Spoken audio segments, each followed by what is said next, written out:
we're going to be looking again at the Romans. Now, apparently, Bill isn't with us today, or he was going to join us because he's going to try and get back in time, but I think he's got too excited wandering across my steg in alternate valleys from everybody else.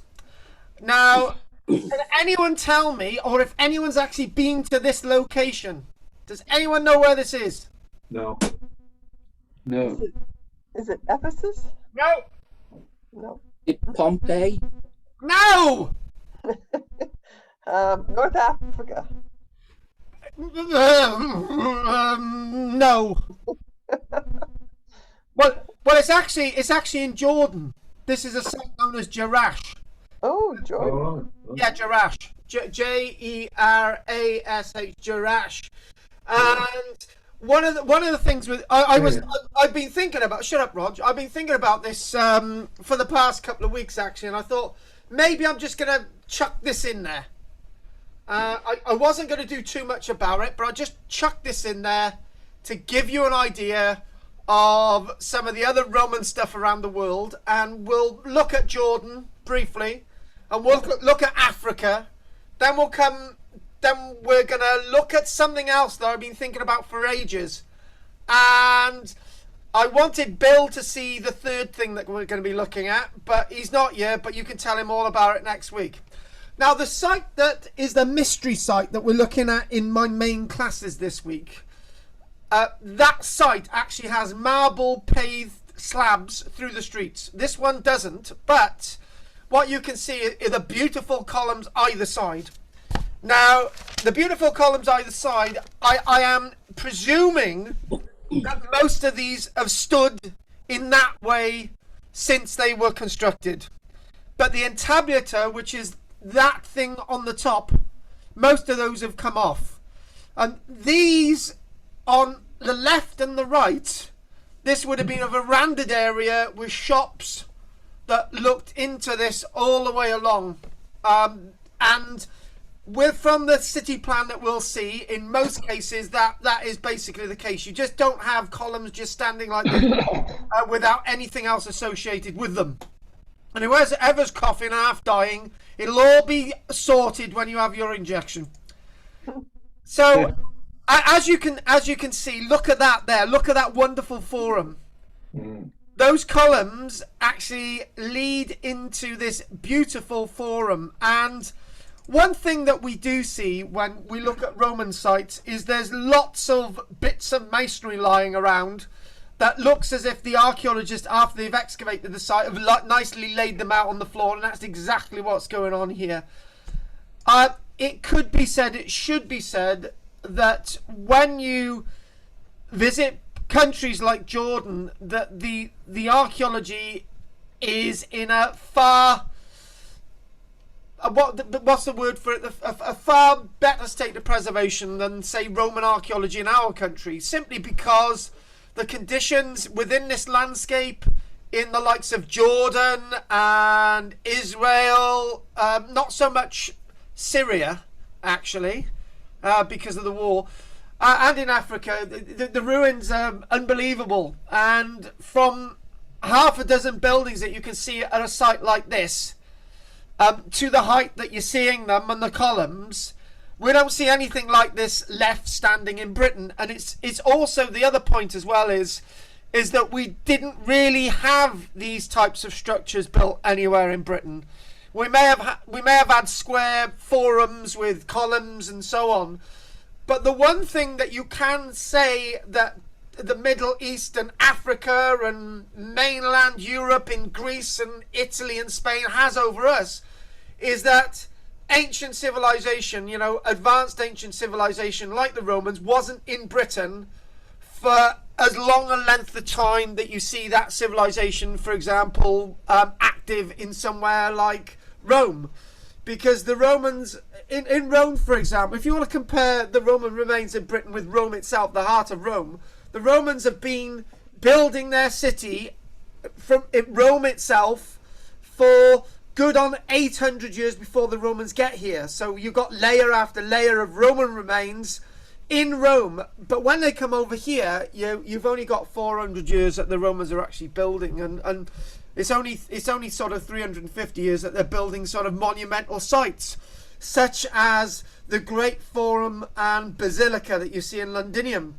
Most of the remains that we see in the Middle East and Africa were part of very great cities with vast populations. So you've got vast sets of remains, vast cities. Over here, what we're doing in the Roman period, we're attempting to be like Europe, but unfortunately we're falling foul. As I mentioned, I think I've already mentioned this, we might be building amphitheatres, and we might be building theatres, and we might be building basilicas and forums, but we don't really have the populations to actually support these great monumental centres within these cities. And what we do find by at least the 300s, that lots of these buildings are actually, after they've been standing for 150 years, we're actually starting to pull them down. And I mentioned that when we looked at London, and we looked at the city wall and all the rest of it in London, that it's almost in London. They want to be like the continent. They build everything, and they think, looking around, thinking there's nobody to maintain any of this. And we don't get flooring, we don't get paving like this in Britain. There are one or two examples where we get paved Roman roads, but we don't have anything like this, really, truly like this, because the Romans may have built their roads and streets pristine like this within Europe and Africa and the Middle East, but it's all about infrastructure. We really didn't have the infrastructure to support anything like this. But this again is in Jerash, and you're looking around, and you've got temples on the you've got columns and temples on the left. You have this central forum. You have these ornate, wonderful structures all the way around within the city, alongside a modern day city as well. And I think I'm gonna speak for Pat, actually. Pat's seen some of these types of sites in Europe, and it's almost as if, and I've been there as well, Pat, you see all these remains around, you take them for granted, you think, well, there's another temple, we're all Romaned out, but we don't. But we don't have anything like this over here, which is more about time that civilization had to develop in Europe rather than it is over here. Now, looking at this plan, David knows what I'm talking about. So, David, you can't say anything about the lecture you witnessed last night, because if you do, you'll have 1,000 burnings. Oh, yeah. Yeah, so shh. David knows what I'm talking about, right? But that's a word that we used last night, and it'll be a word that we use tomorrow. The word tetraphylon. Now, Roger was there with us last night, so Roger, you're not allowed to say anything, otherwise you'll be whipped. Oh. Yeah, there was like a sort of bit of excitement there. So, this is a word that we don't actually get over here for Roman cities, something known as a tetraphylon. Now, tetraphylons are wonderful structures, that wonderful arrangement of columns, and what you do see is 4 sets of pediments. So you have a pediment along this length of road as you enter the tetraphylon. Pediment, basically a pediment is an apex semi-triangular structure that is above the columns, and you enter the center. That's the center of the city, and this is the center of the city that then goes down this set of columns down here, down to the oval forum. That's the oval forum, and those are the columns. And then what you have, one sec, within the hearts of lots of Roman cities, you have the administrative stuff, such as the baths, such as later on you have the churches and so on. But this building here that's associated with the Temple of Artemis, when you want to compare this with, say, Roman Britain, in the centre of our cities in Roman Britain, what you would find is a great basilica and a forum. Well, at this place of Jerash, instead of having a great basilica and forum directly where that is, you've got a temple instead, the great Temple of Artemis, and they had lots of these localities where they're building these cities. They've got access to stone that we can only dream about.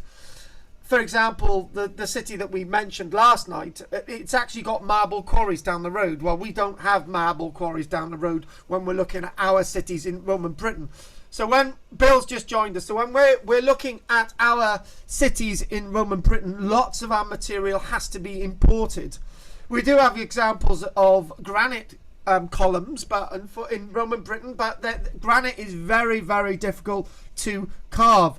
But obviously, all the other things that we have in Roman Britain is baths in towards the centre, as they do on the continent, and this grid arrangement of streets, and each of these grid arrangements of streets contain what's referred to as insula. Insula is the Roman unit of a building plot within the arrangement of a Roman city. Now, the other thing that we looked at last night, which was a rather interesting parallel, is what we do see is lots of cities within the Roman world don't seem to have walls around them until much later. And that's with the example that we saw in Turkey last night. The name of that city shall not be mentioned until the rest of you witness it tomorrow. Because if Roger mentions this, he will be smited. And then walls seem to be built in about the 300s and 350s, and it's a very interesting thing. Rome itself has walls from a very early stage, but when you think about lots of other cities, the walls don't seem to come until a lot later. And there's a big question over why that is the case. So again, looking at the plan of Jerash now, as a little bit of a comparison to what some of you guys will be seeing tomorrow, you've got the word stadium there. Well, the city that we look at tomorrow has got two stadiums. It's got a wall around it. The wall around the example that we're looking at tomorrow in Turkey, for example, the wall itself was built about 350 odd, not in the early stage that you see of the example at Jerash. Now look at that there. Isn't that absolutely glorious? So what that's heading towards is what you do find is, I think this is going to be this isn't the tetraphyllon in the middle. This is actually a triumphal gate. And again, as you're looking around, you're looking at something that we would not have seen the like of in Roman Britain. That's one of the things. We've got archaeological evidence in Roman Britain of a number of triumphal arches, but they're not in this scale as the one in front of us. We do have examples of a triumphal arch at Richborough, associated with the Emperor Claudius at Richborough. We think we've got examples of a triumphal arch in Londinium. There's other examples thought that we may have had, but there was no triumphal arch that we're aware of in somewhere like Caerwent. We're seeing something similar, for example, maybe in York, Eboracum. But again, the scale of building on the continent in the Roman period is of a different class in the scale of building in Roman Britain. And this in some ways is a little bit of a comparison. And again, the streets are adorned with gold. They're definitely adorned with paving slabs. And again, when you see something like this, this is again at Jerash in Jordan, and what you would see, that stage there, and the wonderful portico behind that stage would usually be about ground floor, first, second, and maybe 3 tiers. And usually what you see with a theatre like this, it's for theatrical performances. It's also for oration. It's also for poetry reading. It's also to actually read the edicts. These localities, occasionally you get theatres in the middle of cities. And the reason why you get theatres in the middle of the cities is because you've got to read the edicts. For example, you have the new Roman Emperor, Nero. Everyone needs to know about the new Roman emperor being proclaimed as emperor. So You'd say, for example, when Nero came to the throne in 54 AD, somebody would stand in the middle of that stage, and there would be an audience of over 3,000 people in here at least, or if they had social distance in there, maybe about 1,000 people, and so on. And somebody actually asked me a really interesting question last night about a similar theatre. They asked the question, did people actually sit on all of these rows? And the answer is yes, because you've got steps, which is a division between these rows, and obviously you'd have the cellars coming along, and each of these steps, or seating, stone seating, steps, stone seating, each of these would have been occupied fully, all the way along the row. So, Bill, it's nice of you to join us, and it's also nice, Bill, for you to have been out today with a Rambler group. Bill, was it legal for you to be out today with a group of Ramblers? I've just come off a hot mountain, Carl, and the only point of interest is that we passed the site of a fire crash in 1944. Oh! Yeah, a bit of industrial architecture on the way up, of course, associated with drift mines, etc. Exactly. But yeah. Anyway, I haven't missed much, have I? 20 minutes, that's all. Oh, you've only missed 20 minutes. Dave has got to go. We've been here for so long waiting for you. And anyway, back to Jerash. So, the closest we've got to a theatre like this is Verulamium, modern day St Albans. And Verulamium St Albans was possibly erected on earthen banking. With some stone seats, nothing on this scale. Again, the idea of theatrical performances, the idea of edicts being read in Roman Britain was a new phenomena. Remember, people on the continent have been having theatrical productions, have had edicts read to them for hundreds and hundreds of years before we ever have heard of Rome. So this is why things are on a much grander scale, for example, on the continent. And again, looking at the scale of architecture, looking at the way this is actually organised, and again, we don't have anything of this scale, and this has stood time immemorial at the wonderful site of Jerash. So what we're looking at is this wonderful plan. And I have actually just got to let the cat out the bag. The cat's got to get out because it's moaning at me. So hang on a minute. Come on. Hello. Hello. What are you doing there? Right. Carry on.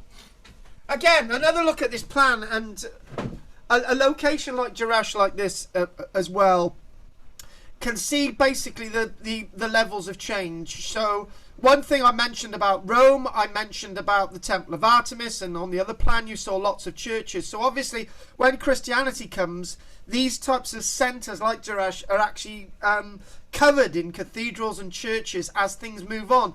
As the need for the hippodrome goes out the window, and as the need for the Temple of Artemis goes out the window, these are all naturally replaced by the new wave of religion. And again, look at having arches. This is one of the arches at Jerash as well. One thing that I can say about Roman Britain is that we've got nothing like this still standing in Roman Britain. We've got odd little arches associated with one or two gates. For example, the Newport Gate that we've actually got in Lincoln, and we've got the Balkan Gate in Colchester, where you can actually see bits of arching. But the fact of the matter is, we don't have anything at this sort of ornamental carved scale, and it's one of those things about development and changes in time. And this is actually an example from Palmyra. And actually one week I actually want to visit Palmyra and actually just say, look, the site of Palmyra, what we've actually lost at Palmyra. But again, this is a little bit of a comparison as we're sort of moving on.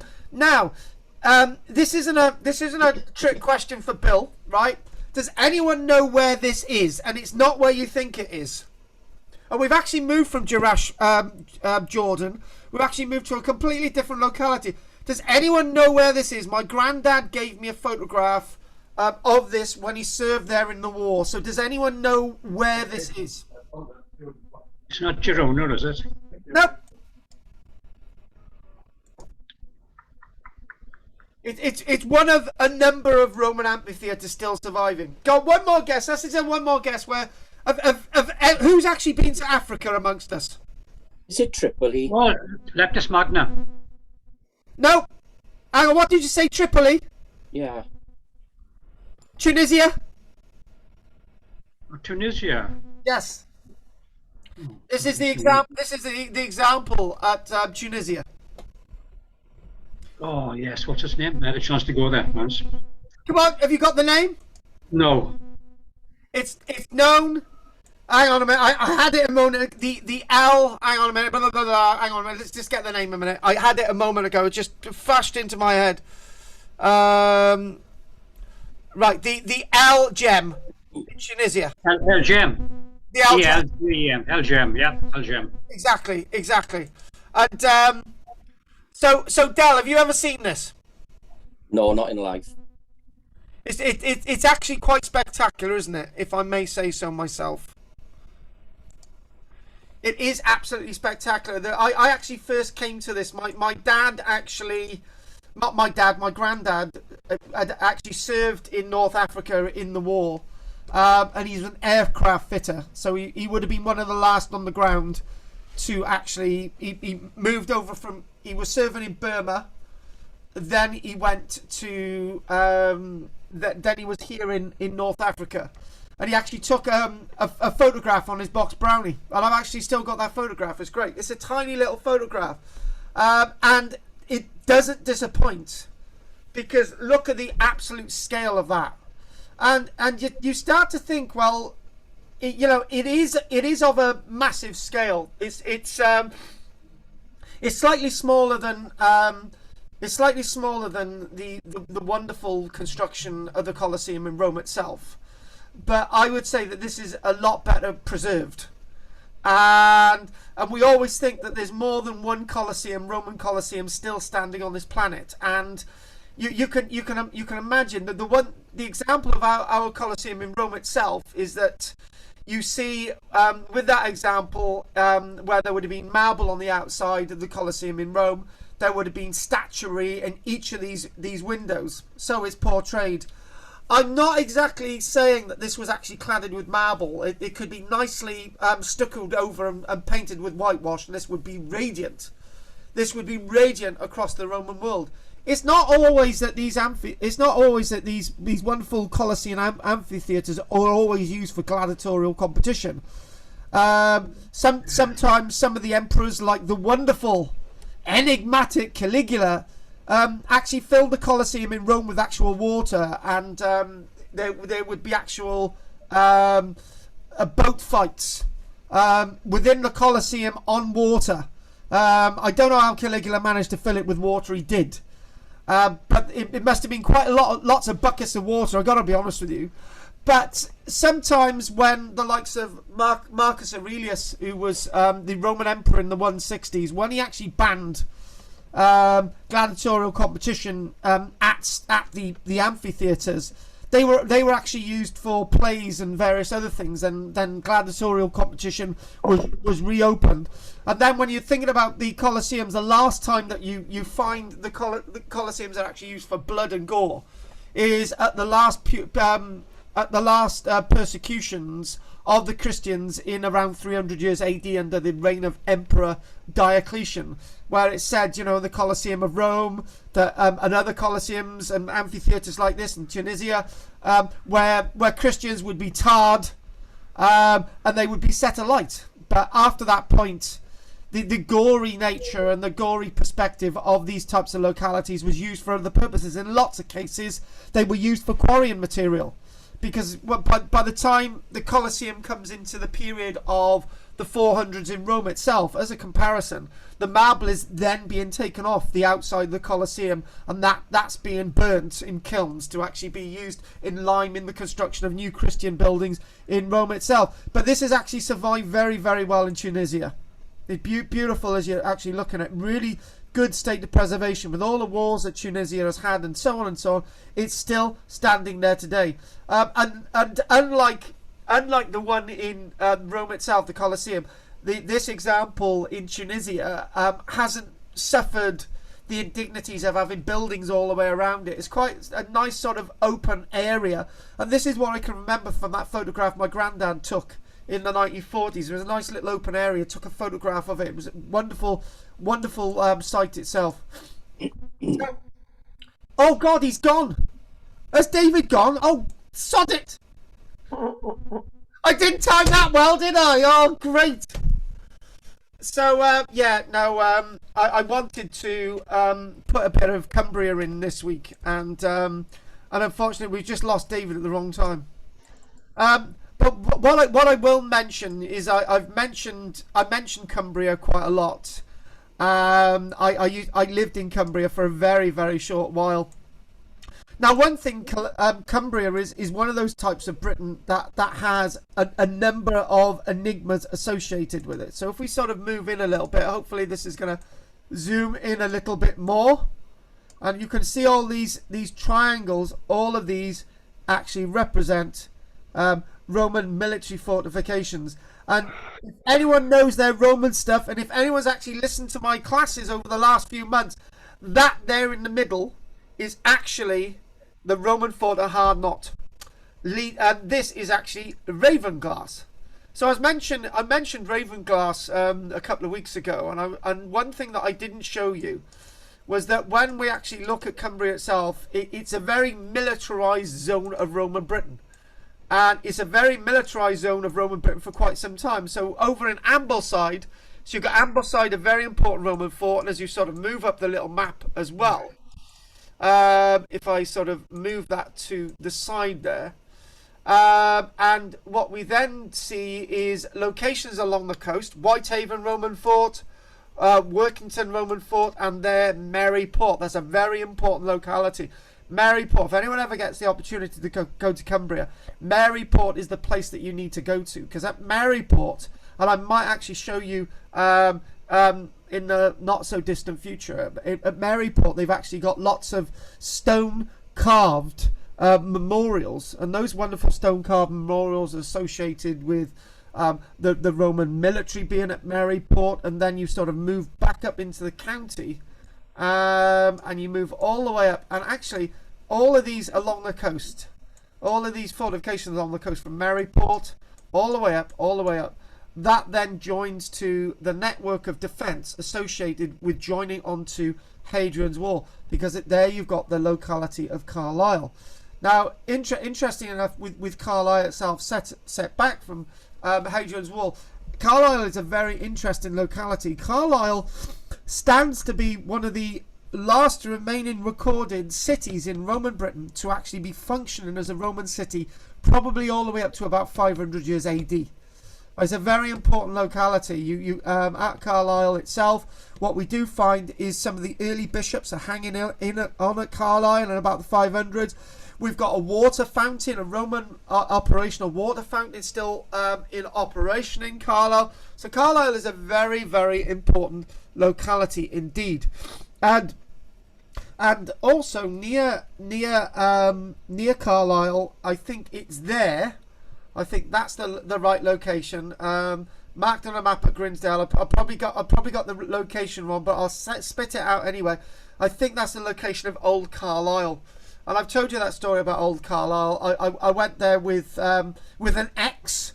That the only person here today remember the ex in Cumbria, Pat. You know the one. I actually visited this site with her, and she actually looked down and she actually found a piece of pennant sandstone with actually some carvings into it, and it's absolutely amazing that. So one thing I actually wanted to show David is something that I didn't have down at Ravensglass on the coast there, at the locality of Ravensglass. There it is. One thing that I mentioned, I was mentioning about the bathhouse at Ravensglass, and one thing I didn't show was how it looked in about the 1850s. Now, this is rather very, very interesting. because this is what Ravensglass looked like over 150 odd years ago. And I think that it's absolutely fascinating that you've got remains as they have stood for over 150 years. I do believe that the building may have actually been used as a cattle shed at one point. But you can see, what you can see is mostly that we've lost a little bit in 150 odd years. But the remains that you do actually see at Ravensglass are as you see them here. And if we go on to, there it is. It's one of those types of places that I would love to actually visit. But because Cumbria is very bleak and inhospitable, you've got to travel long distances to actually get to see the archaeology. But Ravensglass would be a wonderful site to actually visit, and with Hardnaught and the wonderful archaeological remains in Ambleside. Now, at this little interjunction, I'm going to take a little bit of a drink. And I'm going to ask Del if we got time today, and I'm not sure we will. But Del, what Roman site in Britain would you like to briefly look at today, if we got a chance? Oh, the Roman walls in Cowbridge. The Roman walls in Cowbridge. They're medieval. The medieval walls are directly built on the Roman wall, so we're not going to do that one, Del. Another guess. Another one. Oh, Carleon. All right, then let's do a bit of Carleon. Right, let's just do a tiny bit of Carleon if we get the chance. If we do get the chance, I know we've already done a bit of Carleon, but I'm sure we can actually find another little bit of Carleon that I haven't done. Anyway, if we got chance, right. Now, I think I'm going to be visiting... Bill, I am right in saying that you've been to Rome a couple of times. Is that correct? I have been to Rome, yes. Right, okay. Have you actually seen these? I think I have, yes. The Roman apartment block. I've seen it, yes. It's not far from the Colosseum. Now, it's intact. Yes, that's the thing, Bill. This is the thing about archaeology, right? There's so much out there that is you just don't see it. When we looked at the Roman stuff a few weeks ago, I think we looked at the Roman stuff in London about a month ago, and I remember saying that unless you know where the Roman stuff is in London, you never ever see it. And I can remember many years ago, somebody said, "Did you know that there's Roman apartment blocks still standing more or less to the original height in Rome?" Right? And I just thought, really? And this is one example. There are quite a few still standing there. And I do believe these are very close by to Rome. These are the ones at Ostia, right? And if you actually look over to here, where it projects out, if we actually go to the reconstruction, now there's a little bit of reconstruction. Rome was full of these apartment blocks. There was thousands of them in Rome, and a few of them still survive today. They're not lived in today, right? But if you go back to that, you can obviously see the ground floor. You can see the first floor there, which is representative of the first floor. And there are other examples that are much taller and higher, i.e., as in this example, you can actually see the ground, the first and the second floor coming into it as well. That over there, that actually supports, if we move in a little bit further on that actually supports the second floor. So it's absolutely amazing. There's many more images like this to actually see. Now, this is a typical apartment block in Roman in Rome itself. So this is amazing that you still get this type of archaeology still standing to more or less its original height. But I need to give you some little factors, some little things that we know. So obviously, Rome, when you think of Rome, you think of Rome having a population of 1 million people. Right, 1 million people living in Rome, roughly around 200 years AD. So that's a considerable population in one area. And when we think about these apartments, we think the translation is in the lower bearings, in the ground floor area. You would have had shops. You would have had the odd tavern. You would have had the odd place that a group of people could chat and eat. And you would have the bakers as well. Now this is where it gets a bit odd. Now up on the first floor, then it's showing that it's almost showing that the first floor is a storage area in this case. The first floor in this case over on the left here is actually accommodation. So that's where we're going to go with next. So if you go the pseudo first floor, because obviously you've got this cavity down below. There is actually no there's actually no drainage. There's no water. There's no sanitation. Yes, there is no sanitation in these buildings. And I thought that was really unusual when I was reading up about these. I was reading up and thinking, this is Rome. This is civilization. What did Romans ever do for us? They gave us sanitation, aqueducts, and all the rest of it. But where the common people were living, they didn't have sanitation. They didn't have running water, and I find that very, very difficult to understand. And when I was actually reading about these apartments in Rome, the writing then went on to say, it said something along the lines, if people needed to use the toilets, they needed to go to the public toilets down the road. And I'm actually thinking, how would that work? So would you actually get up in the middle of the night and go down the street to go to toilet? And I think all of us would actually say no. I'm sure we would have had our spittoons at the ready. And maybe that bucket represents the household toilet. Now, I wouldn't like to live in anything like this, and I really, Bill, we know what's going on there, don't we, Bill?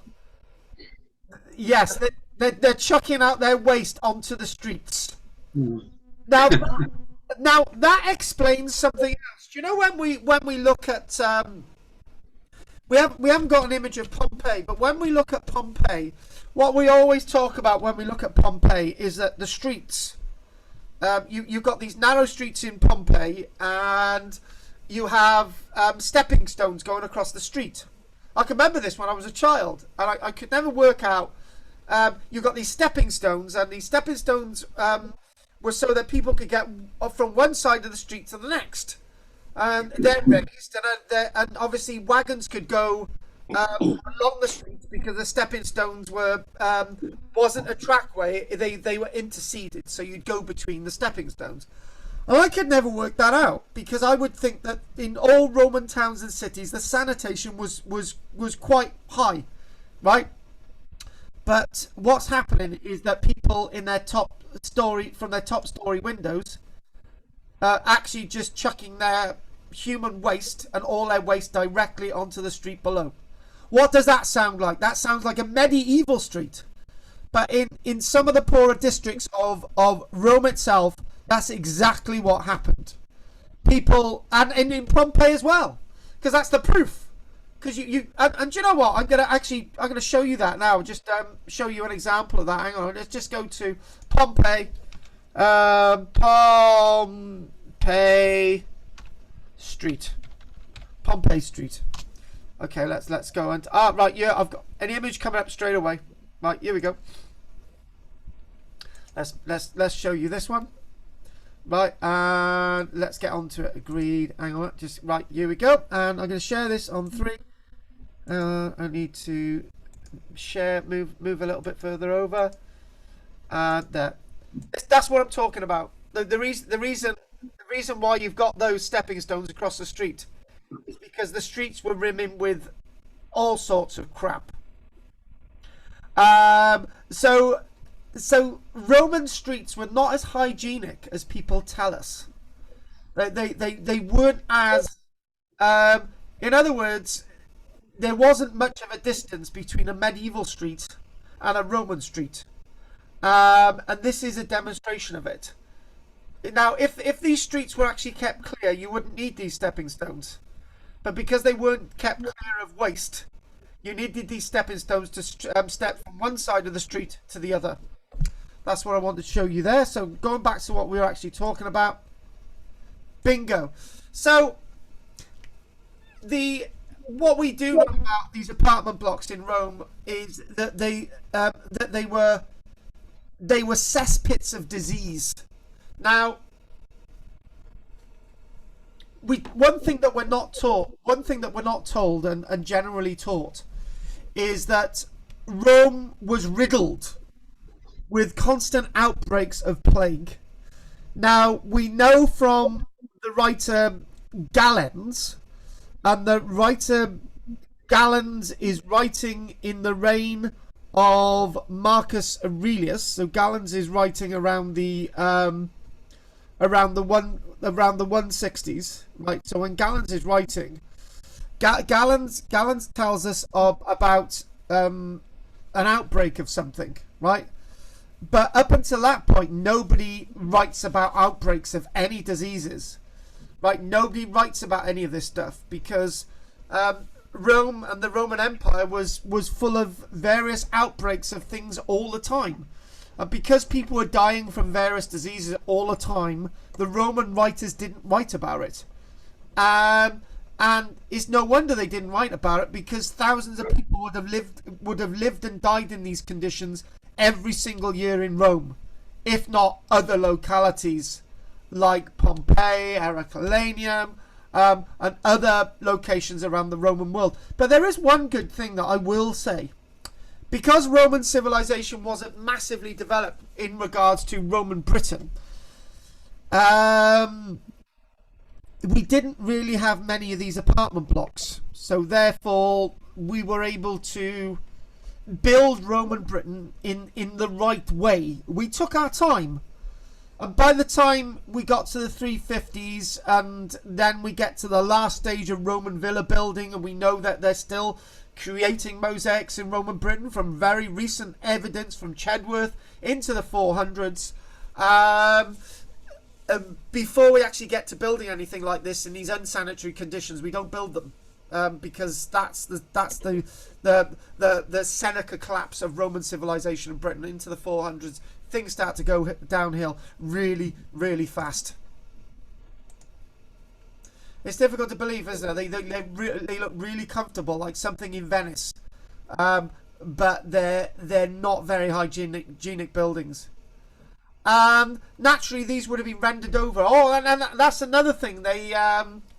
Another thing from my reading is that these apartment blocks, the landlords were atrocious. There would be occasional collapses. There would be people dying. They wouldn't maintain the buildings, and when they did just put the floor level back in, and then another poor old family would be moved in. And it's back to those old films, isn't it? When we look at Rome, the Roman legions managed to get the support of the people if they wanted to usurp the Roman emperor by bringing basketfuls of bread into Rome itself and just chuck them to the people, and the waiting people would have some bread and they would go back to their homes in very dark and sanitary conditions, and they would live in buildings like this. Very difficult to believe, but this is exactly what happened. So the next thing I'd like to do is I've got a few little images, and I would like to basically look at some of the mapping, right? And one age-old question that Bill keeps raising every single week, isn't it, Bill, about the Romans in Scotland? And actually, what I'd like to do next week is, when we look at the Romans we're going to actually have a little look at the Gasc Ridge. Now, the Gasc Ridge is another Roman defensive work in Scotland beyond the Antonine Wall. Let's explain where all these different bits and pieces are. So, if we go to there's that Max Hadrian's Wall, but it's not Mac in the Antonine Wall. So if we want to move into here a little bit, okay. So if we look at this, and if we put a bit of line in, that's our Hadrian's Wall, and we've got the Antonine Wall, and up here we've got something known as the Gasc Ridge. We've in effect got three frontiers across Roman Britain, and when I use the word use the word division, or a division between north and south, that's when we look at the likes of Hadrian's Wall. So the division between the southern big chunk of Britain and the wilds of the north is Hadrian's Wall. I never ever see Hadrian's Wall as a defensive frontier, because we have what looks like a defensive frontier here, which is the Antonine Wall, constructed around the time of Antonius Pius. So what you've got Trajan, you've got Hadrian, and you've got Antoninus Pius into around the 140s. So this is named after Antoninus Pius. And then you've got this frontier up here that we struggle to understand. Along this frontier, it's got banks and ditches, and there's also a road, and there's also what's popularly known as signal stations. Now, in my book, Bill, you'll be happy, Bill, that I've gone into detail about signal stations. I've gone into rather interesting, actually. There's a similarity between the signal stations that go past Hirvanith and Resolven, which is going into the Neath landscape, going all the way over to Colbran.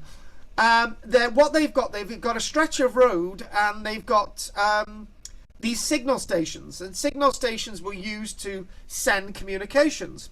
Now that's what we're seeing, and we think Dask Ridge was a little bit more important than that. And what I would like to briefly do is just have a little look at this now. Now there was a word that I came across that isn't explained a great deal, and I've gone through that in my new book. It's something known as the Flavian emperors. Now the Flavian emperors reigned around this time, where the little tick is, and they usually refer to as Flavian forts. Now when people talk about, oh, this is a Flavian fort, nobody knows what the hell it means, but that's what the word Flavian means, the Flavian fort.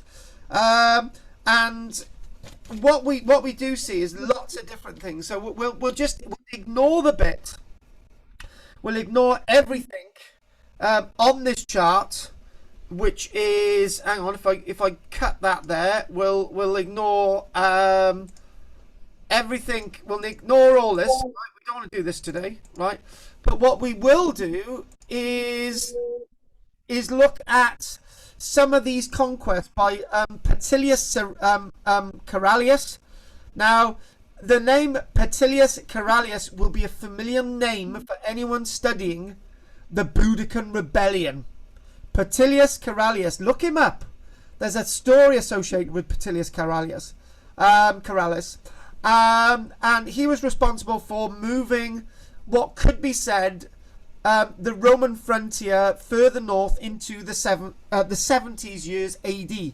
And then what we have, by around the 70s years AD, what the thought is a frontier of some description was established where modern day Hadrian's Wall is to be found, where the crosses are. That was seen as a frontier, right?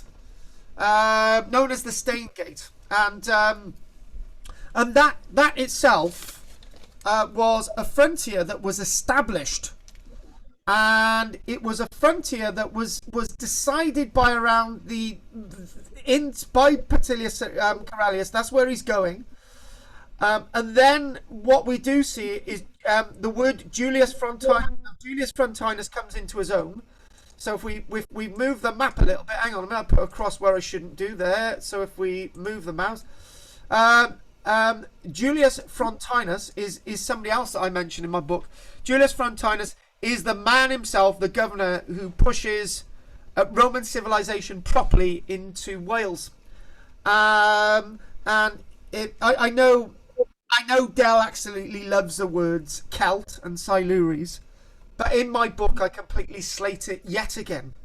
And the problem is in the very nature of the word Silures, because the word Silures is spread over such a large area that people would not have conceivably been called the Silures. I live in the valleys at this moment. And in one valley, the people in one valley hate the people in the next valley, and the people in the next valley hate the people in the other valley, right? And they don't like to be called...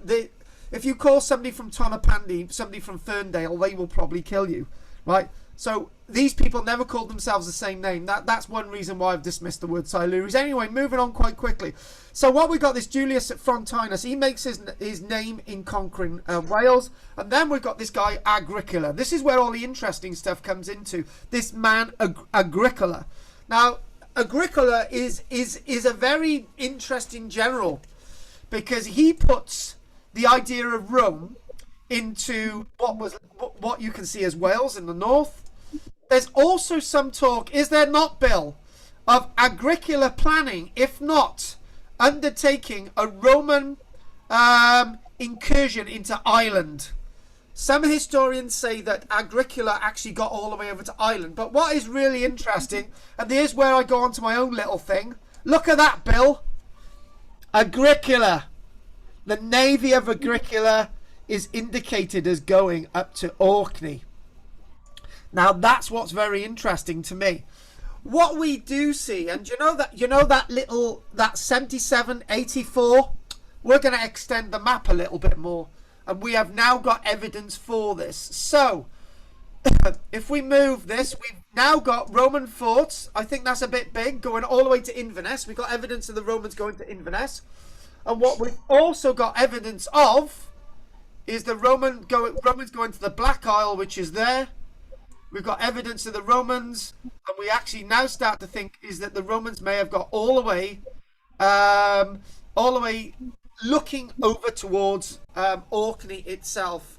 And we do believe that from the evidence that is out there, that the Romans may have landed actually on Orkney, because we've definitely got many trading items that we actually find in Orkney, and the evidence is actually too big to discount the Romans. The evidence is too big to discount the Romans not going to Orkney. I believe that they did.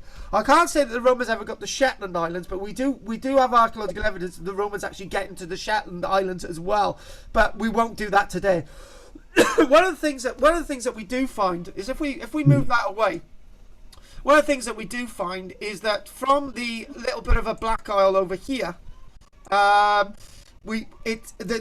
evidence of the fort and the Black Isle itself is that it's very near the coast. The evidence that we got is it's very near the coast, and that means that it would have been supported by the navy. So the navy did actually continue all the way up here. Now, the big question is. The big question is, did the Romans actually fully conquer Scotland? Now, I'm tempted to say, in name they did. In name they did, and the reason why I'm saying in name they did. By the way, I'd have all the SMP out my door now, chucking bricks through my window if I said that the Romans conquered Scotland. But let me explain why I'm saying that. When Julius Caesar invaded Britain, if we go all the way down to the south coast, hang on, let's get rid of that little bit of a cross.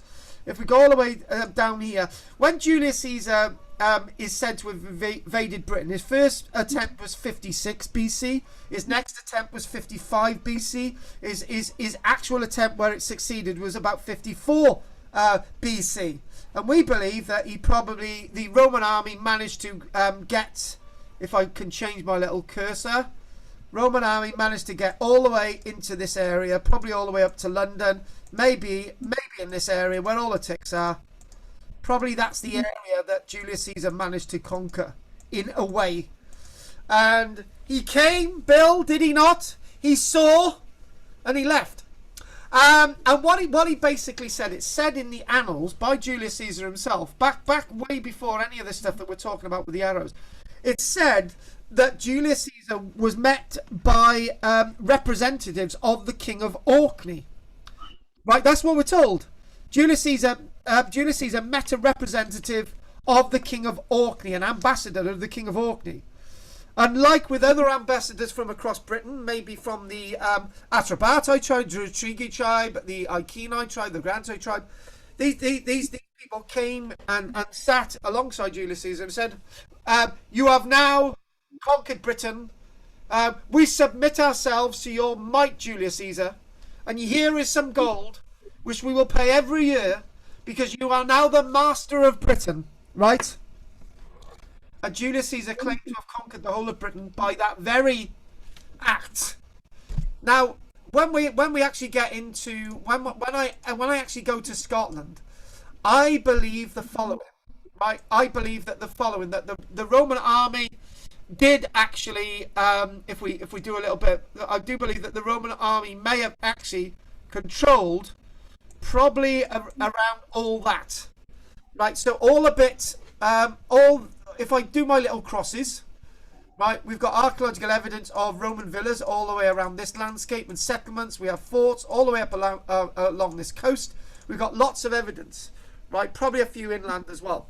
So all that where the crosses is, that's what the Romans actually did conquer. And maybe because the Romans didn't know how vast Scotland was, or people came to the Romans and actually said, "Look, we'll submit ourselves to Roman rule. We'll even dress like the Romans." And you can clearly see that the Romans could say that they conquered Scotland, right? They didn't physically conquer all of Scotland, but you could say that in their minds they did, right? And this guy living over here, he thought, I don't even know who the Romans are. But the Roman they probably said, look, that we are now in control of this big chunk of Scotland. All right, so what I'm going to do is move on a little bit more to my little last bits of slides. And naturally, what I'm going to do, next we're going to put some more meat on the bones. I want to look at the Staingate. We'll look at Gaskeridge. I'm going to chuck in a little bit of Cillian Fidel today. So let's see where we can go with this now. And we're getting close to an hour. But because Bill was a bit late, I'm sure, Bill, we can give her a couple more minutes, because I'm always late for you, Bill. So here we go. I'll make up for it. Thank you, Carl. You're all hard. You really are. I can't be asked, Bill. I will. I'll do it for you. So one thing, I just chucked this map in here as a little bit of a taste for other things, and this is one of those odd little maps that doesn't actually show much, and is very much wrong.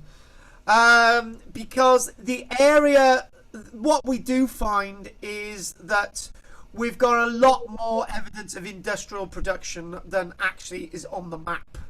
Now, in my latest book, which Roger's buying 8 copies of now, we've got lots of corn drying kilns, which I will. We've got corn drying kilns over in Usk. We've got corn drying kilns in Cillian. We've got corn drying kilns in the Vale of Glamorgan, discovered very, very recently. We've got other bits of evidence. What we do find, we've got industrial activity, metalworking in Merthyr Tydfil. We've got metalworking in Cardiff. On the Gower, for example, we've got evidence of Roman lime extraction. So even on the map, just to give you a little tiny bit of an overview, and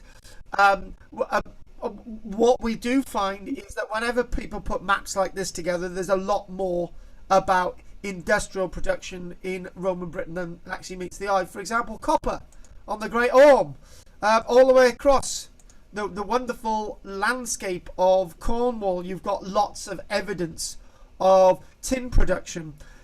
You've also got down in a place called Charterhouse. Bingo, I remembered it. Down in Somerset, you've also got lead working. So you've actually got a lot going on. And this is correct. There's a lot of iron stuff going on, and there's also loads of iron stuff going on all over the place. And the Romans actually liked hides. What they used to do. They used to, the hides themselves. Do you know what, Bill? I never remember the name for the hides that the Romans were very much into in Roman Britain. Were they called the burkett? Remember the word, Bill? For what? You Basically, they hides were sold with wool still on them. Yeah. What was the name for them? Oh, pass. I don't know, Carl. Right, I will remember the word for next week. Now, basically, it was recorded in Rome that one of the chief exports of Britain was basically it was a cloak, which was made of sheepskin and sheep's wool, and these were exported across the Roman Empire, and it was a fashion accessory, and these were actually produced in Roman Britain. That was one of their chief exports from Roman Britain, alongside everything else that you can actually see on here. So, moving on a little bit further, and what we do find is this. Now, what I usually say is that when people put charts like this together, we've got about 20 major Roman cities in Britain. At least 20. And what we do find is that where we do find Roman towns and cities, it started off as a Roman military base. And the examples of cities in Roman Britain that started off as Roman military bases, I'll just mention some of these now. Caerleon does survive after the Roman military leaves there in about 120, so it's quite an interesting town there at Caerleon. So we've got that. Carmarthen's also starts off as a military base and turns into a town. A massive example of a military base that turns into a town is actually Caerl-JAMES, Colchester. Another massive one there, a Roman military base that turns into a town, is also Lincoln. Another one, Eboracum, the home of the disappearing Roman 9th Legion, and also another locality that's massive for being a Roman military base and leading into a town. Two examples here are Exeter. That was the original base of the 2nd Augusta Legion before it moved over to Caerleon, and also another one here. It's at Dorchester. And that's a really interesting one because the people that were associated with the Iron Age hill fort, bank and ditch enclosure, the Iron Age hill fort proper at Maiden Castle, those people are involved with the farmsteads at Maiden Castle. The populations there were used to assist in the building of the later town that started off as a military base at Dorchester, and also Gleven's another great example of a Roman military base that turns into a Roman city, and another massive one over in Diva, which is also Chester. I could go on. Leicester as well, Rate. So you've got all these wonderful names and locations that ring bells in regards to Roman military bases leading on to Roman time cities, and those cities last into the 400s, and in the case of Carlisle, which is off the chart, that goes all the way up to about the 500s. I always say the tragedy with Carlisle is I wish that there was so much more evidence at Carlisle to see. I've been to Carlisle and a number of times actually, and there's no Roman remains in Carlisle to see, even though it was a major Roman city, a massive Roman city, but there's nothing there to see. But I bet you, if I had a little guide to take me around Carlisle, I'm sure they'd be able to show me some Roman remains, but I've never seen them.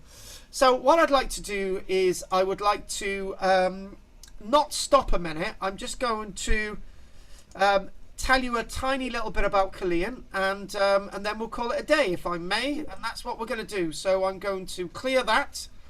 I'm going to type this in here, Caerleon. What one thing should we look at Caerleon? Let's just see what we've got. I know we've done Caerleon before, so I'm just trying to think of something that we haven't done. Do you know what we're going to do? That's what we're going to do. We're going to do the barracks at Caerleon. I didn't even mention that last time. The barracks at Caerleon. A little bit of a clue I'd like to tell you at Caerleon. Now I'm just going to flick through the images. Yeah, that's nice, lovely. So let's just see what we've got here. And let's have a new bit of a screen share. This is for you, Del. You're next week, Bill. So this itself is actually a beautiful aerial view. Is it coming up nicely on the screen? Yeah, lovely. I love this view. Do you know what, Del? This takes me back to my childhood, and we'll end on this today, and I'll give you a little bit of information, so that would be good.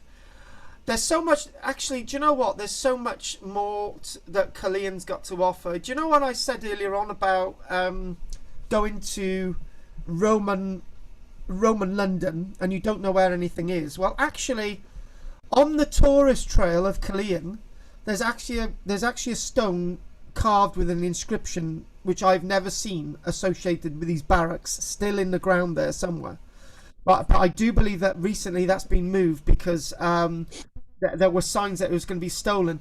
Also, another interesting fact with Caerleon, if you look at the amphitheatre, there's a carved stone with an inscription on it, smack bang in the middle of the amphitheatre, which I've only seen very recently. Also, most people don't know about the wonderful, nice length of Roman wall at Caerleon, which sort of bends around and sort of faces the frontage, the river there. And obviously you've got the Hambry Arms there. There's wonderful bits of Roman remains. So there's a lot more to Caerleon than actually meets the eye. And just a few things. When this was being excavated in the 1920s, they actually found, if I may get my drawing little thing up here, and they actually excavated barracks here, here, and here. But the ones on display here, here, and here are actually reconstructions. They actually covered up the original barracks. This is why the ground is actually raised, because after they excavated it, they just covered the barracks up. But they allowed one to be displayed. There's this one that they allowed to be displayed at Caerleon itself. The other thing as well is none of the wall is actually displayed along here. It's actually covered up with earth. By looking at it from the external bit, you can actually see the wall from inside, but the external bit you can't. That's protected. But there you go. You've got corn drying kilns, and not start again. I made a mistake there.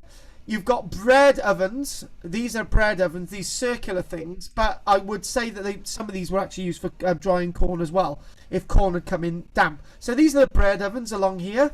Glad I corrected myself. And finally, we will end on the latrines. But before we end on the latrines, you've got a nice little interesting military tower here, and military tower here, and probably another military tower over here. And that's how the things would go. We've got a nice bit of drainage here where now this is rather interesting, right?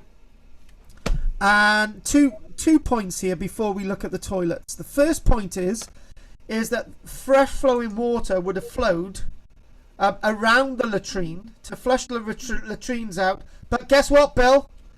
The water flows, even though it's capped with all human waste, past the windows of the Centurion's house, past the barracks.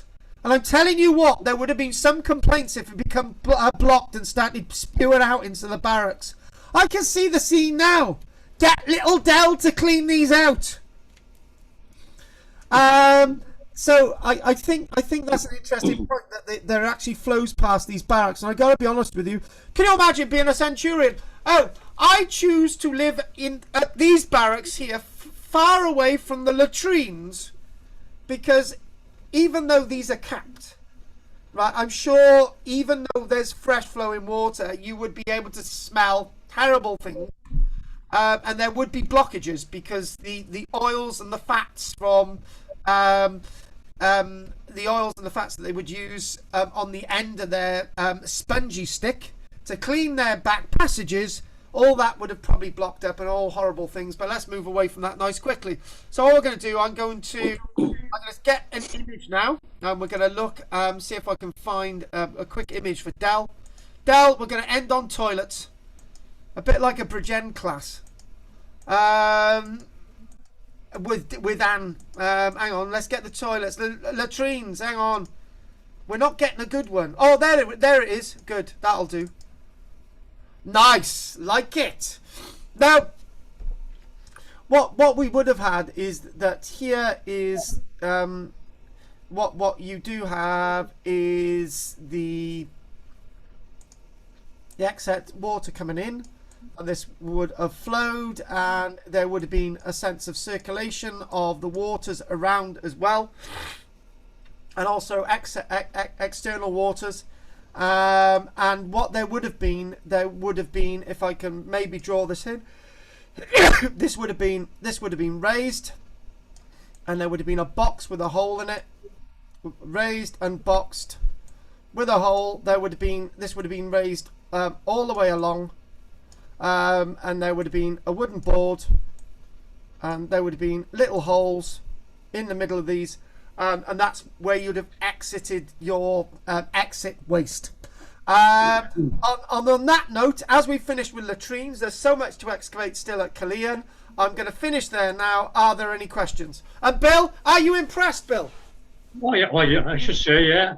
Commoners, here we come. Can I ask one question, Carl, and one request? Let's do the request first, and I'll write it down. Request is, can you, in some future talk, incorporate a tour around Leptis Magna? Yes, we're doing it. That's worth, okay, that's the request. The question, what did Roman cities have in terms of civic buildings, temples, baths, factories, amphitheatres, etc., which Roman towns didn't have? Or was a Roman town basically just a smaller version of a Roman city? A Roman town was always seen to be a smaller version of a Roman city, and do you know what? If this is how we classify things in Roman Britain, if the building has got the following, Bill, and I'm gonna add one onto this as well, because this is what I'm seeing. If a Roman villa is classed as a villa, if it's got a hypercore system, it's got mosaics, it's got frescoes, it's probably got tiled roofs, outbuildings, and also metal workings. That's what makes it a Roman villa. If there's two of those missing, then it's not a Roman villa. When you look at a Roman town doesn't have to have a wall around it, as we will see tomorrow with the great mysterious site that we're going to look at tomorrow. The Roman town does not need to have a wall around it. That's one. It needs to be gridded out, and the bounds of the town need to be defined. Now, the bound, you can put a ditch around it, right? But there's no wall. So you put a ditch around it, and outside that ditch is the land of the living, and the land of the living, the land of the dead. The land of the living was in the town, and the land of the dead is outside the town. So that's where you've got the demarcation of the city. But usually with places like London, they expanded and they built on the burial areas. York was a good example of that. Most of the burials in York are in the centre of the city because they expanded so much. But it's never meant to be that big. York was meant to be primarily a legionary base. So they put the burials outside the legionary base, but then they started to build a city. So the city was actually built on the burial ground. So then they had to demarcate that, and it got bigger and bigger. So a wall is not a precursor to be a Roman city. What you need is a basilica, a forum, a bathhouse, a grid pattern, insular grid pattern, as you see with Kaya Went, and the central forum area for your edicts is really important. The one thing as well is, this is what people underestimate: a flat area in the middle of a city is one of your most important assets. And the reason why that's your most important assets is the place that you can gain control of the city, right? Is also the place that if you march into the city, you stand in the middle and you read out an edict. So the forum, the open space in the middle, is more important than anything. And if you've got all that, what you don't see in an early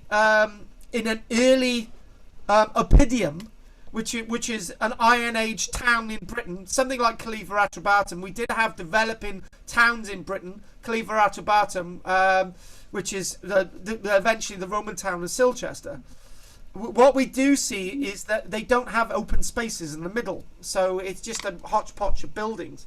The open space in the middle is key, and you see that with all cities, Roman cities, towns. And the forum in the middle of York was massive. We know the forum in the middle of York was massive, Bill, because you've got that massive column, haven't you, which is by the cathedral. That's a huge thing. So, yes, the one we saw when we were there. Yeah. Okay, thank you, Carl. So right, that's your right. That was a long answer to a question. Flipping it. It was. Del, That's lovely. Fine, thanks. I need to go now, though. see you, Del. See you tomorrow, lovely. Tomorrow. Okay, thank you. Right, I was going to say, nice boyfriend. See you tomorrow. Right, Pat. From the bus, I did see the apartment building, but it was about 6 feet or 8 feet down below the surface of the road. You know, and it was 3 stories, but only 2 stories were sticking up. You know, the other story was below the level of the road. And as you say, it wasn't marked very well. You know, people didn't know. They were just walking past it like it was nothing. Like it was last week, and that's a real. I'm really glad you used that point there, that it was actually below the surface, and it would be, because with all the with the River Tiber flooding and all the rest of it, and obviously the alluvial stuff is building up the layers to several meters, and this is why Mussolini, rest his soul, was able to excavate so much well-preserved archaeology in Rome itself, because it was meters under the surface. And actually, anyone that's visited Rome will know that it's got a massive subsidence problem, because it's built on crap. It's built on silts and clays and muds. It's built really on nothing. So who have we got left? Do you know what we haven't heard from today? Is Richie baby Enos?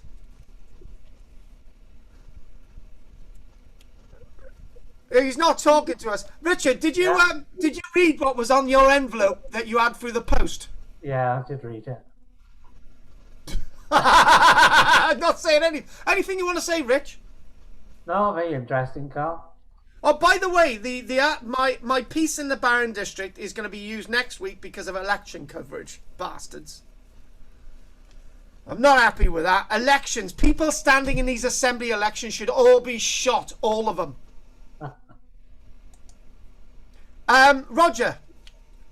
By the way, Roger, you voting for me on the list? Anyway, Roger, nothing. No, it's pretty good, interesting. The thing with KARL-JAMES is interesting because I used to go over there and do stuff and finds in the museum with Dr. Webster, and we had all sorts from there, and also the inside end of the remains of the baths there was interesting. Yes. Quite a lot there. What I've not looked at too much is the amphitheatre near the barracks area. But what exactly, how many it would seat and all that, and what had been done there, what finds came from there. With Mortimer Wheeler did it, was it? I think. Yeah, so Mortimer Wheeler excavated in 1925. It was such an industrial scale of excavation there that they had a train track and everything, and it was and the strange thing is it wouldn't happen today. This is a strange fact about the amphitheatre. A final fact about the amphitheatre is that I've shown people this occasion when I've been there. At the back of the amphitheatre, facing southerly towards the river, in the corner there's a load of masonry, and that's part of an ornamental arch, which has just been laid down on the ground. And I think they were going to re-erect that in the 1920s. They never got around to it. That would have been absolutely brilliant. We could have at least said to some of these places, we've actually got an arch, but it wouldn't happen now because they wouldn't take the risk in doing it. But we do actually have an arch on the ground, which is all clumped together at Killeen. That's an interesting fact. So excellent. So what I'm gonna do is, do you know what?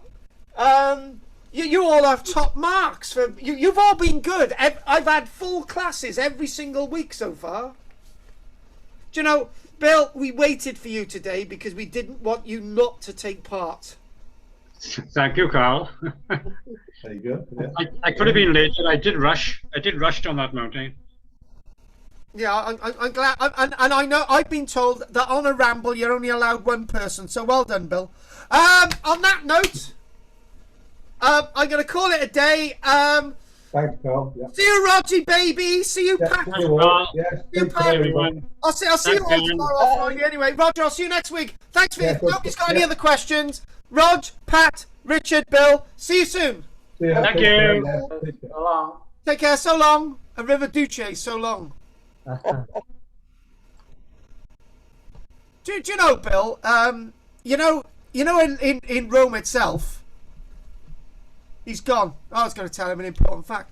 Duce means mule in Italian. Duce.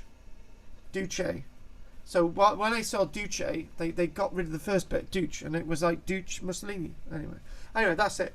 Anyway, it's Carl James Langford. Thanks for watching this today. Look at my Roman outfit. Don't I look good? Oh, I look really good. Take care, guys. Bye.